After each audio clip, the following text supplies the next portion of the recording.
Welcome है the MS Urdu academy में। इस्तकबाल है the MS Urdu academy channel में।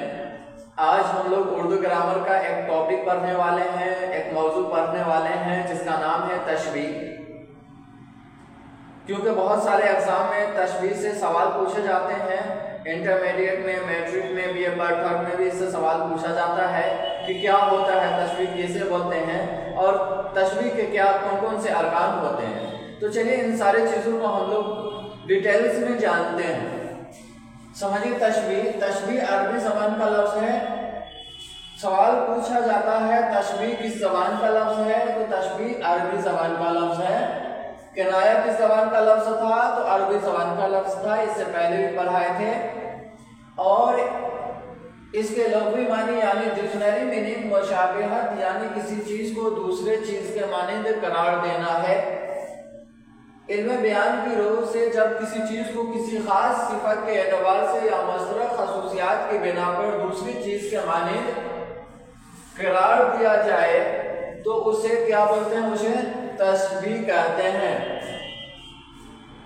अब यहाँ पे समझिए, किसी खसूसियात की बिना पर हम किसी चीज़ को किसी दूसरे चीज़ के बराबर या उसके मानिंद करार देना, इसे ही तशबीह बोलते हैं। जैसे यहाँ पे हामिद ऊंट की तरह लंबा है, तो अब हामिद देखिए यहाँ पे ऊंट क्या होता है, वो लंबा होता है, ठीक है, बहुत ज्यादा लंबा होता है।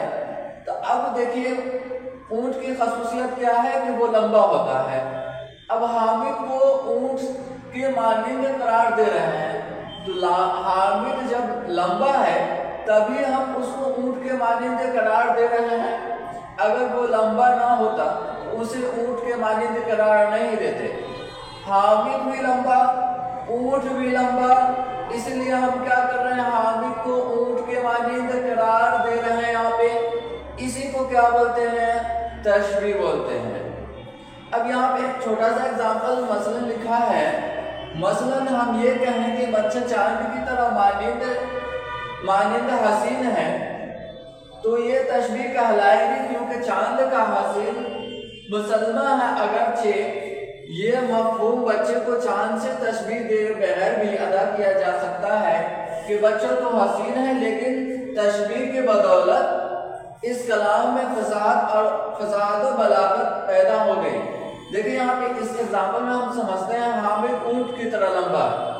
अब ये थोड़ा सा जुमला बोलते हैं तो थोड़ा सा हमें अच्छा लग रहा है। अगर हम डायरेक्ट बोल सकते थे हामिद ऊंट है, तो थोड़ा सा बोलने में हमें ठीक नहीं लग रहा है। कलाम जो है वो थोड़ा सा हमें बोलने में दिक्कत हो रही है। हामिद ऊंट है डायरेक्ट अगर हम बोल रहे हैं, अगर हम बोल रहे हैं हामिद ऊंट की तरह लंबा है, तो इसमें इस जुमला को बोलने में थोड़ा सा खूबसूरत लग रहा है, खूबसूरती पैदा हो रही है इस जुमला में।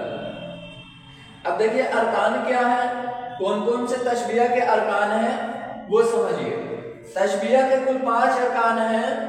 कौन कौन है, नंबर 1 में मुशब्बह, नंबर 2 में मुशब्बह, नंबर 3 में वजह मुशब्बह, नंबर 4 गर्ज़ तशबीह और नंबर 5 हरूफ तशबीह।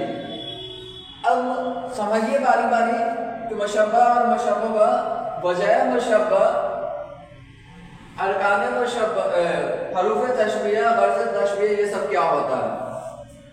मुशब्बह वो चीज जिसमें दूसरी चीज से तशबीह दी जाए, वो चीज, वो में भाव छूट गया है, वो चीज जिसको दूसरे चीज से तशबीह दी जाए। जैसे यहाँ पे लिखा गया है बच्चा चांद की तरह हसीन है। इसमें बच्चा जो है, बच्चा, ये बच्चा क्या हो जाएगा, मुशब्बह कहलाएगा। जैसे हामिद ऊंट की तरह लंबा है, इसमें मुशब्बह कौन होगा, तो हामिद होगा। राजा लोमड़ी की तरह चालाक है, इसमें मुशब्बह कौन होगा, तो राजा क्या हो जाएगा, मुशब्बह हो जाएगा। अब नंबर 2 है मुशब्बह वो चीज जिससे तशबीह दी जाए। जैसे चांद, बच्चा चांद की तरह हसीन है, बोला वो चीज जिससे तशबीह दी जाए, तो किससे तशबीह दी जा रही है, बच्चों को चांद से तशबीह दी जा रही है। तो यहाँ पे चांद क्या हो जाएगा, मुशब्बह हो जाएगा। जैसे हामिद ऊंट की तरह लंबा है, तो ऊंट इसमें क्या हो जाएगा, मुशब्बह हो जाएगा। राजा लोमड़ी की तरह चालाक है, इसमें मुशब्बह क्या हो जाएगा, चाला लोमड़ी हो जाएगा। अब नंबर 3 है वजह मुशब्बह, वो खूबी जो मुशब्बह और मुशब्बह में मुश्तरक हो, वो खूबी जो दोनों में बराबर हो, दोनों में पाई जाए। जैसे हामिद ऊंट की तरह लंबा है, तो देखिए दोनों में लंबाई इक्वल है, दोनों का लंबाई बराबर है, तो वो चीज नंबर 3, वो चीज वो खूबी जो मुशब्बह और मुशब्बह में मुश्तरक हो, ठीक है, तो उसे क्या बोलेंगे, हम उसे क्या बोलेंगे, वजह मुशब्बह कहेंगे, ठीक है। जैसे हामिद ऊंट की तरह लंबा है, तो इसमें क्या हो जाएगा, लंबाई हो जाएगा वजह मुशब्बह। जैसे राजा लोमड़ी की तरह चालाक है, राजा लोमड़ी की तरह चालाक है, लोमड़ी तो चालाक होता ही है, लेकिन राजा जो है ठीक जैसे लोमड़ी चालाक है उसी तरह राजा भी चालाक है। तो इसमें क्या कर रहे हैं हम लोग, राजा को लोमड़ी से तशबीह दे रहे हैं, तो वजह मुशब्बह क्या हो जाएगा, यहाँ पे वजह मुशब्बह को भी जो मुशब्बह और मुशब्बह में यानी चालाक, ठीक है। उसी तरह बच्चा चांद की तरह खूबसूरत है, तो इसमें हसीन है, तो इसमें हसीन क्या हो जाएगा, वजह मुशब्बह हो जाएगा।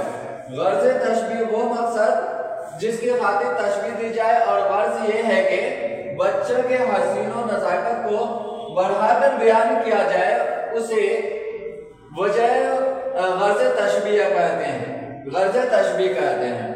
नंबर 5 है हरूफ तशबीह, वो हरूफ जिसको तशबीह देने के लिए इस्तेमाल किया जाए। जैसे हामिद, देखिए यहाँ पे हामिद ऊंट की तरह लंबा है, तो यहाँ पे की तरह ये क्या हो जाएगा, हरूफ तशबीह, की तरह के, जैसा के, बराबर, ये वर्ड जो आएगा तशबीह के दरमियान, तो उसे हरूफ तशबीह कहा जाता है, ठीक है। तो उम्मीद है आप लोग को समझ में आया होगा।